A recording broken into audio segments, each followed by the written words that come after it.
PSO dito, pinakita nila sila mas gutom nung game number 1. Game number 2, HFE. Paano nyo babawiin to? Yes, and again, for this will be the Your drafting team phase for is game banning. number 2 between Pldt Smart Omega in the blue side and of course Happy Feet Emperors onto the red. And again, they will be banning out the Valir and of course Ling naman para sa side ng Happy Feet Emperors. PSO dito, they're just shaping up yung kanilang meta, yung kanilang draft dito. They will just take out the Valir. They don't want to give it to Vern kasi kanina nakita nila kung paano yung naging setup Your dito. team is Na banning. isa lang naman yung requirement kanina ng HFE para pumasok dun sa mga dives. Kailangan tumama yung dalawang proc ni Vern. Ni Bird. Kasi kapag tumama yung dalawang proc ni Vern, that only means na matitake down nila yon kahit anong mangyari. Hindi makakatakas yun, hindi makapag-flicker yun kasi ang tawag doon is layering ng stuns. Kapag tumama yung pangalawang stack ni Vern, ang gagawin ng isa doon, mag-stun siya ng isa. Tapos kapag mawawala na yung stun, tsaka ile-layer ni Vern para mas matagal yung stun duration. Your Para team hindi na rin is picking. makatakas at para nga makasecure sila ng kill doon. And of course, going for our second bans for both sides of the team, PSO will be banning out the export. Na nakita naman natin kanina na effective ang mga last insanity plays for the side of HFE. And of Highlights. course, HFE knowing Your the team is damage na picking. binibigay nga ng Farsa, it is an active ban for our game number 2.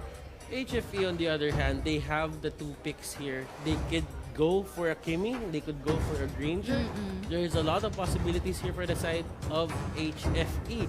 PSO, we did actually talk about this na talagang high loss yung magiging priority pick nila dito. Just because whatever happens, laging merong control mage ngayon na pinipili. And a way to catch that control mage is with a glorious pathway. Yes, syempre. At may dagdag din kasi na Lolita. and movement speed nga naman Your ang binibigay team ng is isang picking. Hylos dito. And ang sagot nga ng Happy Feet Emperors with the first pick ng PSO is going to be the Lolita Kimi. Mukhang I think the Kimi here is going, of course, to opt to get as much resources as possible. At maganda rin nasagot ang Lolita as to support this. But it still depends. Kasi ang hinohover ngayon ng PSO ay ang isang Bruno. Haji will be picking that Bruno. I really like the Baksha. Your team Kasi- is picking. Si Baksha ano yung gagamit eh. Si Haze yung gagamit. It just seems fitting na pipiliin niya pa rin tong Baksha na to even though a lot of the teams are actually sleeping on Baksha. They really like the idea na mayroong Baksha dito. Because one of the things na dinadala ni Baksha sa game is the chase capability na meron siya. He can go to the backline ng madali na hindi siya kahit paano napipigilan ng basta-basta lang. And at the same time, kapag wala ka ng dash or wala kang flicker sa harap ng isang Baksha, Selena. Baksha has the capability to take Your you team down hit. is banning. Yes. Oh, ganun siyang ano eh. Ganun siyang klase ng hero. Parang Very alam mo versatile. Yun, very versatile. Alam mo kung sino naaalala ko sa kanya? Sino? Noong mga una, si Kufra ganyan din nung una eh.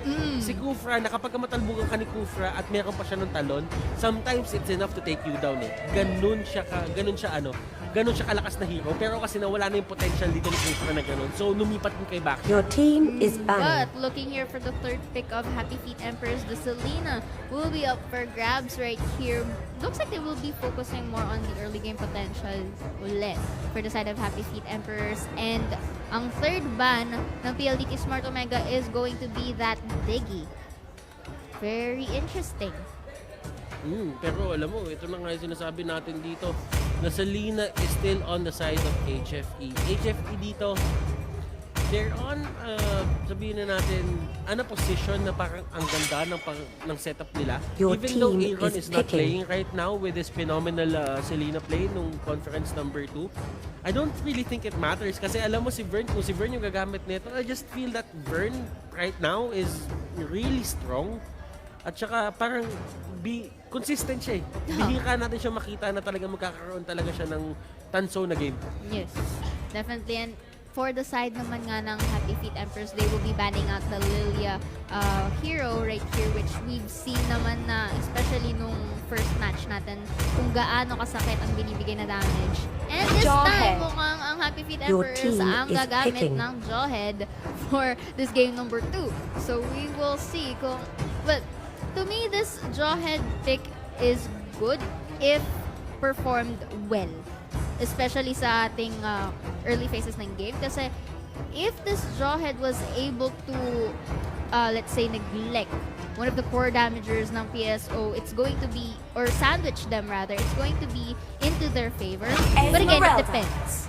It really depends, but I don't like, I do not like Your HFE's team is picking. core picks with this certain lineup na lumabas sa PSO. They got the Esmeralda, they got the Terizla, they got the Baxia. Parang kapag sa ganitong pwestuhan at hindi talaga sa ganitong lagay, kung hindi maganda yung pwestuhan dito ng HFE, it just feels na parang lagi silang ipit. I would agree actually kasi you have to take note that hindi lang actually in terms of survivability lamang ang PSO dito sa overall lineup. Pero you have to consider na ang pinaka-core damager ng PSO is the Bruno, and syempre may Esmeralda din sila. They have, in short, PSO has a lot of crowd control that can actually deny kung ano man ang pwedeng initial strategy na ginagawa ng Happy Feet Emperors dito, which I think they plan on getting that early game dominance and slowly scaling through it. But maraming factors silang kailangan i-consider. Just looking at on papers, I would line up on the side of PSO simply because they have this very long survivability and they have a various amount of crowd control.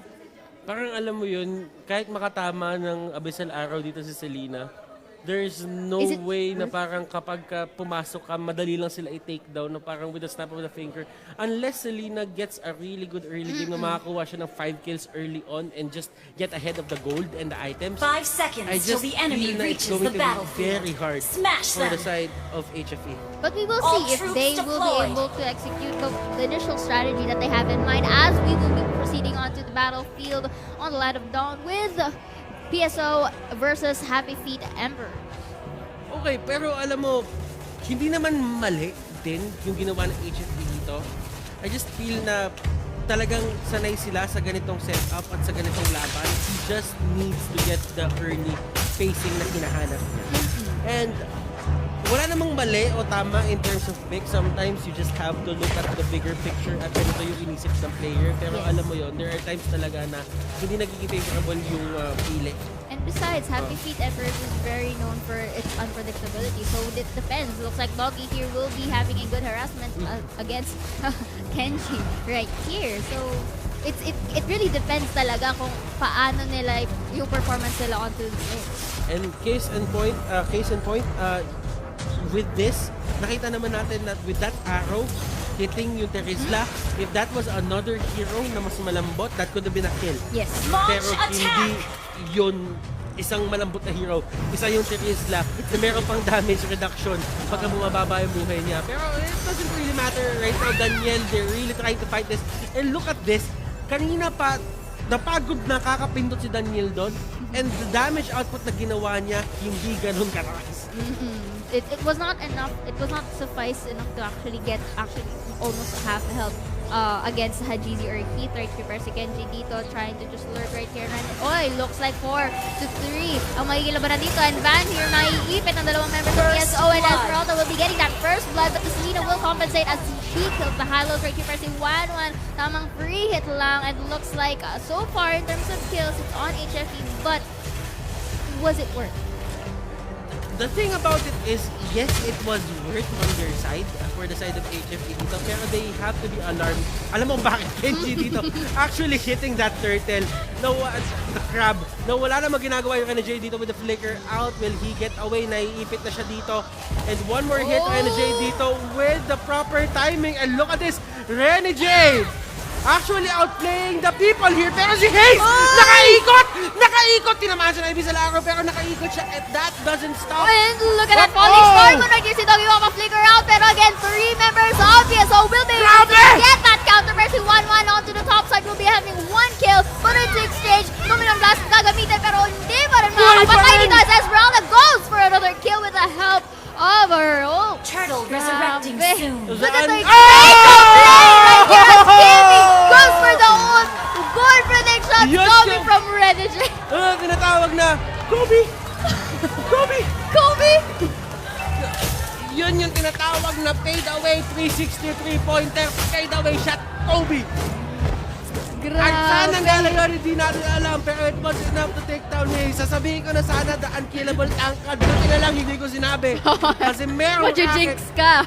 Alam, may racket na dumating. Pero Diba, parating na package. ito na si Hayes. Gusto na naman sakit ang ulo nito. Oh, ayan na nga again. Going back to 3 members though ng HFE doon, and they will be securing that turtle, and the glorious pathway will be used right here against HFE, but up to what cost, walang natama ng araw here, and Bird will be going for that kill. And again, 1-1 doon sa may top side, but dito naman sa ating baba, Esmeralda will be having another pick up right here. Ladies and gents, it's a battle kill.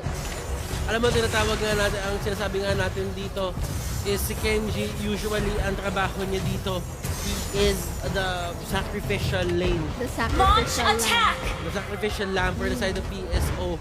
He will try to get his own items, his own XP, his own levels, na lagi siyang nasa alanganin, na lagi siyang nasa danger na Danger pwede zone. siyang mahuli at pwede siyang ma-take down.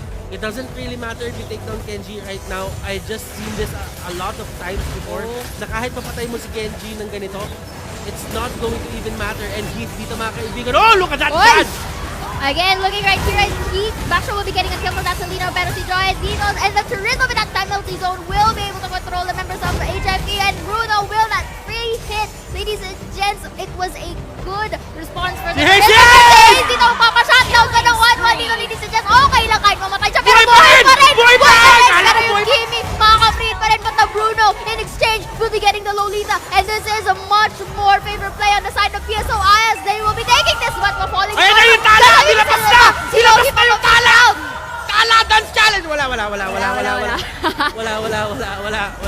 Wala muna Bakit tala siya? dance challenge dito kasi na-short siya sa mana, pero it's okay. It was enough to disengage and to force the members of Happy Feet Emperors to back away dito, and syempre up for grabs for the side of PSO to take as much turret and resources as they can.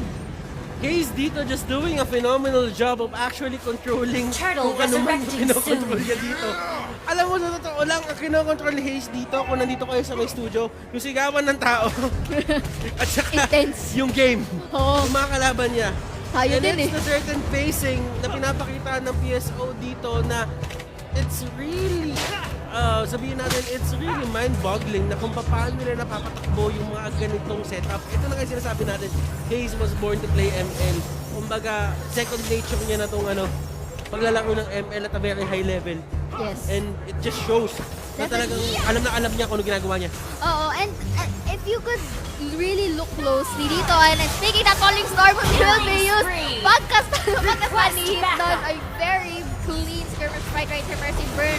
Mukhang mapapatower hug, but up to what cost, look at that damage coming from the Esmeralda with the help of the ring of punishment. Dito ni Kuya Mohilos here, and the Bruno takes that cleanup.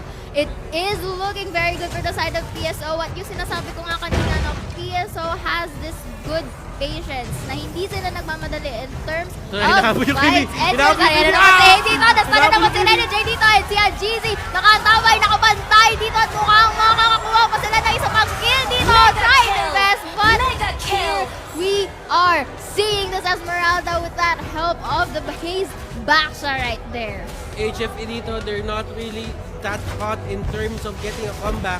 And this is probably the first one-sided game! Oy! At sinipa mga kaibigan ni Pilyang husband! Dito! Do you like Messi? Wala! Do you like Messi? Wala! Talagang nagkakapihitan na talaga tayo dito. Right now, Joehead is just trying to throw everything. Van dito, he's just trying to control, pero nagsisigawan na yung mga tao dito. Si Hayes, wala pa kaialam, nag-drawing siya mga kaibigan sa may lupa. Yun lang yung ginagawa niya.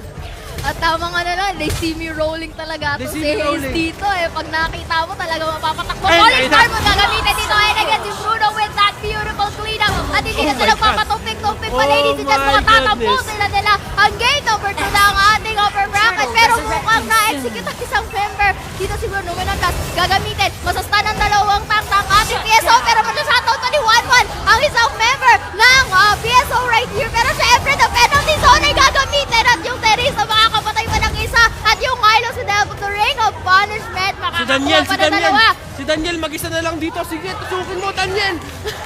Oh, And Hayes dito just tanking it up. And Hayes dito nagkamali. Biting up for the Pikachu.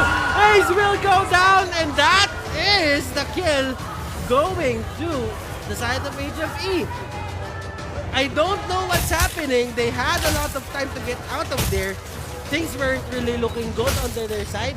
Pero pinilit pa rin nila. It was a moment of mispositioning na tinake advantage ng Happy Feet Emperors doon. It was, let's say, it was enough time for them to defend their base right here. Pero syempre, this is going back to sa sinasabi ko kanina that PLDT Smart Omega is just taking time here. And look at time, 8 minutes in. Toji with another objective right here.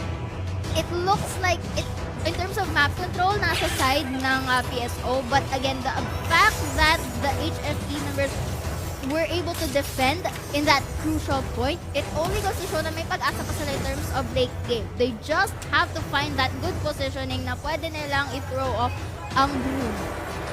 And Toshi dito just waiting for the right time. Bulwark dito was forced out.